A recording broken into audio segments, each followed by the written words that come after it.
Good evening, Bahamas. Coming up tonight. The Works Minister gives a charge to the new BPL board as he dodges questions about the old board. The opposition leader is calling for Minister Bannister to have BPL removed from his portfolio. We'll tell you why. Straight ahead. Parents rush to pick up last-minute school supplies.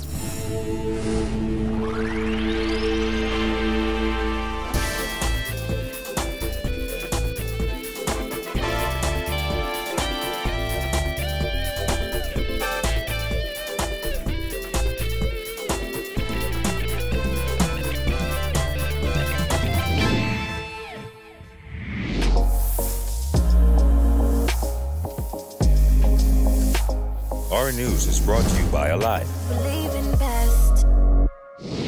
Welcome to Our News and thanks for joining us. I'm Kyle WALKINE. Topping news tonight, Public Works Minister Desmond Bannister today dodging questions over controversial comments he made about former BPL Chair Donald Osborne and the recent drama at BPL. Bannister, who was followed out the door of BPL's headquarters today by members of the press, refused to say much when he was questioned about the chaos at the top of the state-owned power company. Jasmine Brown has more. Despite being hounded by the press as he rushed out of that press conference this morning, Bannister refused to comment, insisting the Prime Minister has ordered that he be silent on the matter. The Prime Minister is investigating and I told everybody that.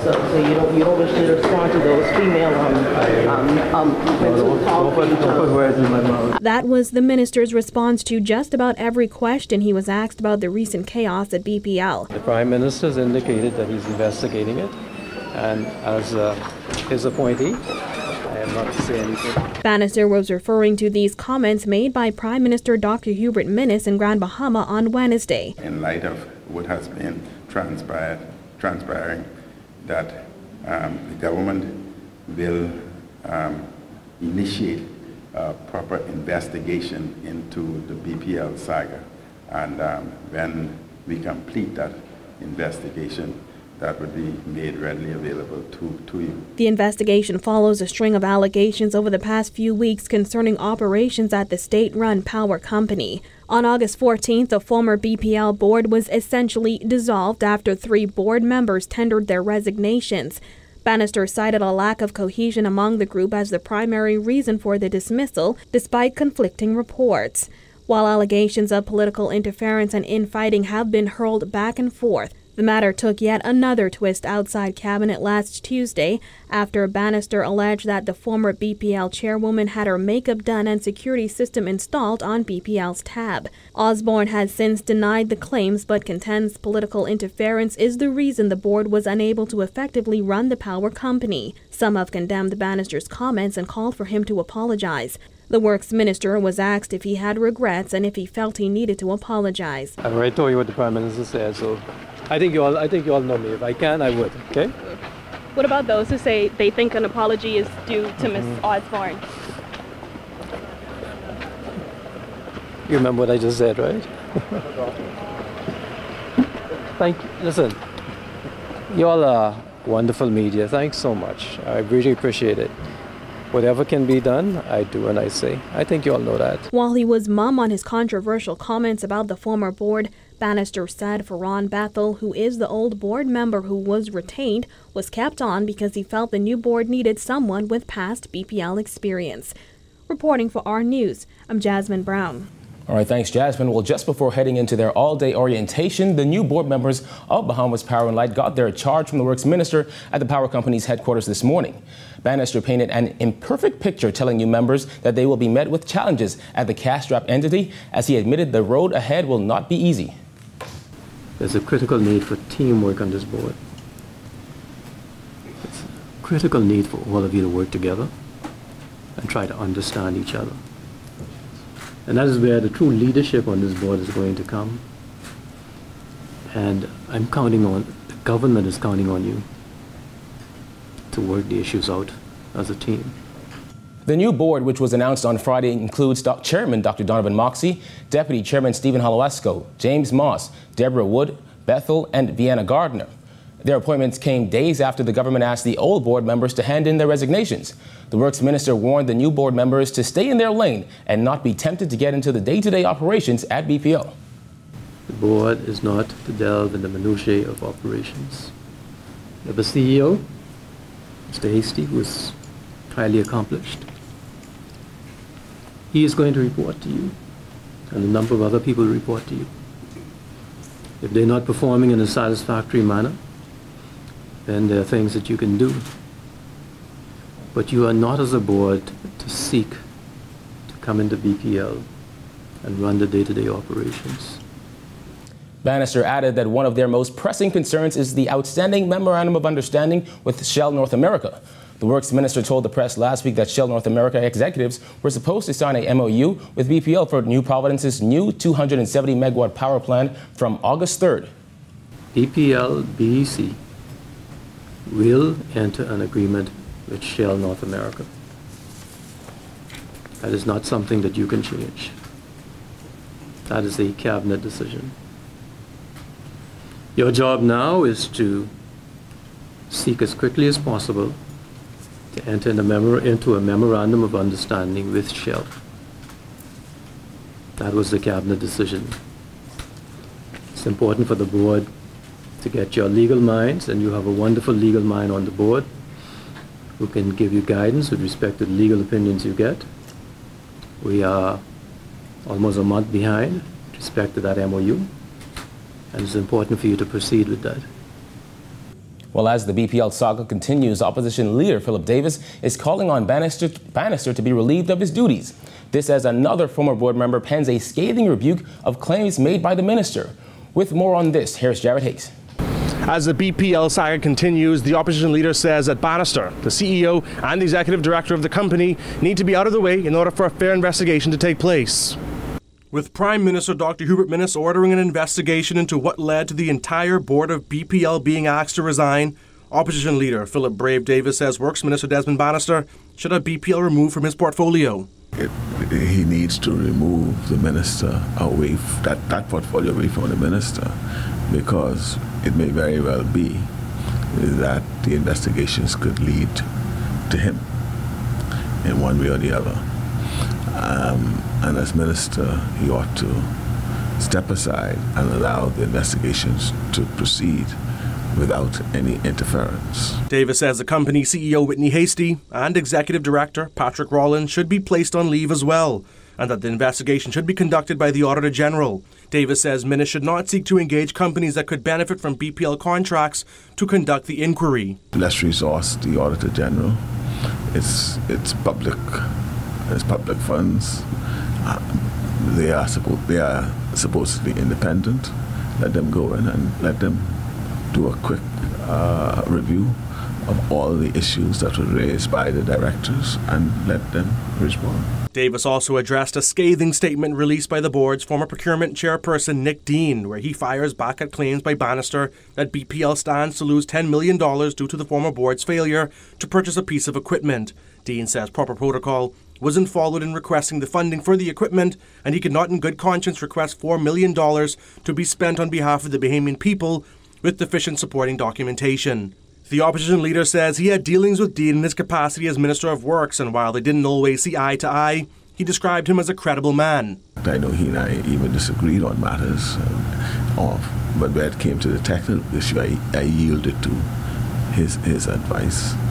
And so to see him now coming out and lending his voice to push back the minister, calling the minister's own integrity into question, is worrying. The Nassau Guardian also reported that a company owned by the board's new chairman, Dr. Donovan Moxey, had made a sales pitch to BPL for the company to utilize its payment app. Moxey says the company never made a formal agreement with BPL, and that in light of his appointment to the board, he was advised to declare the matter to his fellow directors. Davis, however, says that still leaves the door open for Moxey's company to secure a deal. This is clearly Mr. Moxey doesn't appreciate the role he now has to play as chairman of the board, for him to engage in thinking that a prudent way forward may very well be to revive his proposal to provide this payment app. Davis also questioned whether Moxey, who chairs the government's Tech Hub Steering Committee, would have time to commit to both initiatives. Reporting for Our News, I'm Jared Higgs. Well, in a matter of days, kids will be headed back to the classrooms for the start of the new school year. And while some parents may have already gotten everything needed to set the little ones off for a good year ahead, the last-minute rush to purchase school supplies is now in full swing. Our Jillian Gray took to the streets today and tells us more. With just days before public schools open, parents are out and about picking up last-minute items. This is like my first stop, but I'm trying to do everything one time, make one stop, and that's it. Pens, pencils, uniforms, and other school supplies are fully stocked. However, some parents say they did their shopping abroad as they find local stores are a bit pricey. The reason I choose to shop in the U.S. is because the prices are more better. I got better deals in most of the malls, and even in the flea market, if you got better deals, even in the Walmart store to get underclothes, you got better deals. So the only thing I came for is to get the bows for my baby here, and that's about it. Both sidewalk vendors and major school supply outlets say they expect a rush later on in the week, as parents often swarm shops last minute. Manager at Carey's, Kim Gibson, said following the increase of value-added tax to 12%, business at the store took a decline, and they are just leveling out. So far, business has been good. We noticed a little lull after the implementation of the increased value-added tax, but now things are picking up and people are shopping. There's one more week, and so parents and caregivers have one more week to come in and get their children outfitted for school. Purchasing uniforms is always a big headache for parents, and with the unemployment standing at 10% and a $90,000 slash in the social services budget, Gibson said they are offering savings wherever they can. We are now offering packages, and so parents can receive great savings if they take advantage of our packages. They can get a skirt or jumper with blouses or shirts, and the packages are also for boys, so they can get pants or shorts with shirts and a pair of socks, all for one low price. So by taking advantage of our packages, parents can receive huge savings. Reporting for Our News, I'm Jillian Gray. This week's segment of Mommy Mondays caters to helping mom take care of the mind, body, and soul.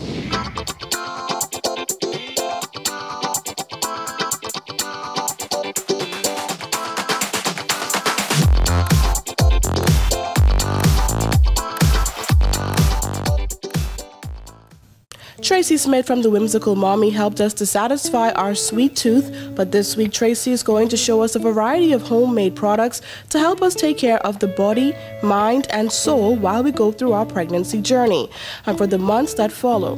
The first product that caught my eye was the homemade bath bomb. This is a bath bomb that I make as well, and this one is a lavender and rosemary, so you go ahead and smell that. And it's one of my favorite combinations. You know, lavender is very soothing and relaxing, and what you do is you put those in the water and it doesn't bubble up. It kind of foams and then it kind of sizzles out. It has coconut oil in it to moisturize. It has essential oils in it that help to, yes, very relaxing. It also has Epsom salt in it, so it's gonna relax all those muscles. And the Whimsical Mommy even has something for breastfeeding moms, homemade nipple butter. All of the ingredients in this nipple butter are edible. So it has coconut oil, it has cocoa butter. I've infused an extra virgin olive oil with chamomile flowers and calendula flowers.